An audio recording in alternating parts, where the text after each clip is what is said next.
make your prosperity consciousness.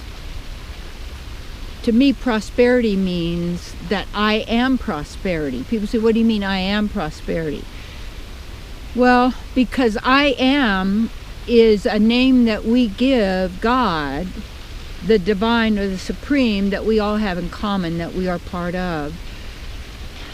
The real, the true, the authentic. And also, like according to the Vedas, what the outpicturing where we are is a place, they say, for the envious. And you could see what envy does, because envy means I want what you have, I want you gone, and I want you dead. And that envy comes from a poverty consciousness of not having, not being good enough, not having enough, being less than. These are all words, but these words have definitions, meanings that we have been given to us through dictionaries and language and such, that we have a deep acceptance of, because it's all so commonly known. And you do not need the common. You want the uncommon.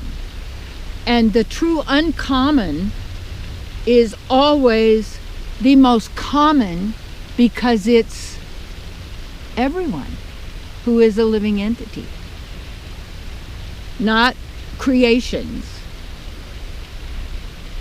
Just like as this body is a creation because it has a beginning, a middle, lives for a while, and then goes in the appearance, you see. But did you know before the flood, supposedly 12,000 years ago, people lived 900 years? Why did they stop? Guess what? Because then people started to believe, oh, you could eat animals, kill and eat animals. Now God changed God's mind. That is a lie. That never happened. But look what happened to people very fast. Look what happened. Look what happened to the battles. Look what happened to a lot of stuff that started going on. And as you witness that and you perceive that, and that's why you have to do your own research, if you like. And it is interesting, because the purpose of it is really to bring you to that perfect prosperity consciousness. And that prosperity consciousness is that state of knowing and being centered in the absolute truth. And that means being in yourself as the now, with your beloved.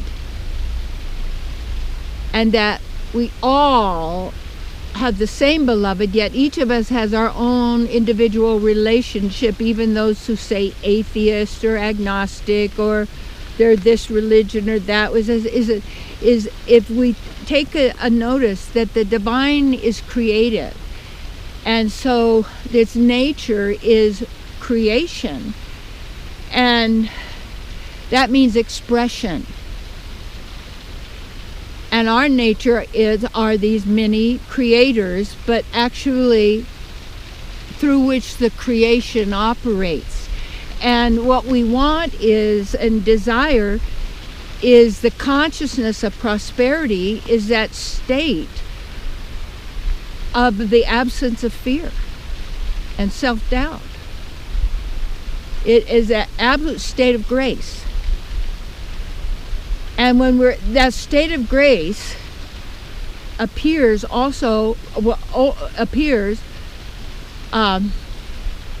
when the body also is a purified vessel, the temple of the living God.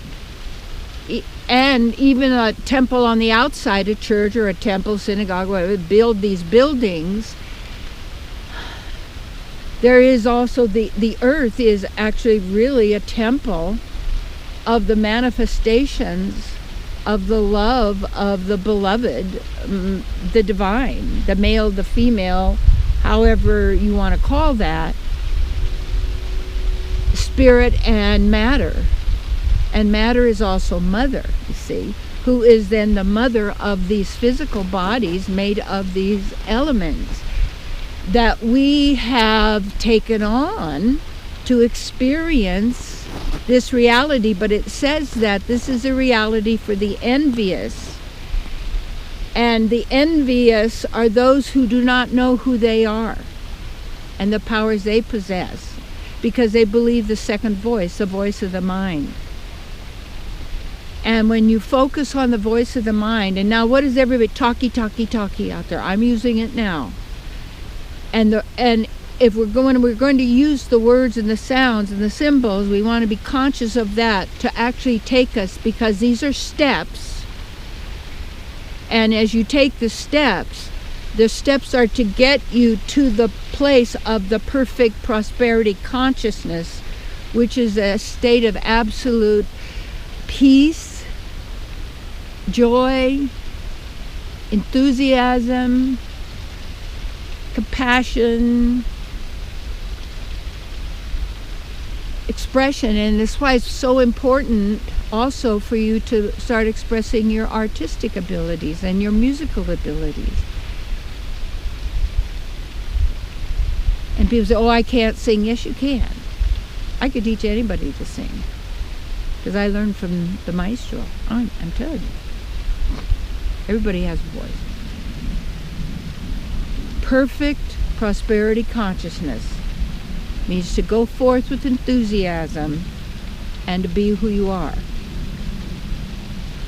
And it is a state of absolute certainty.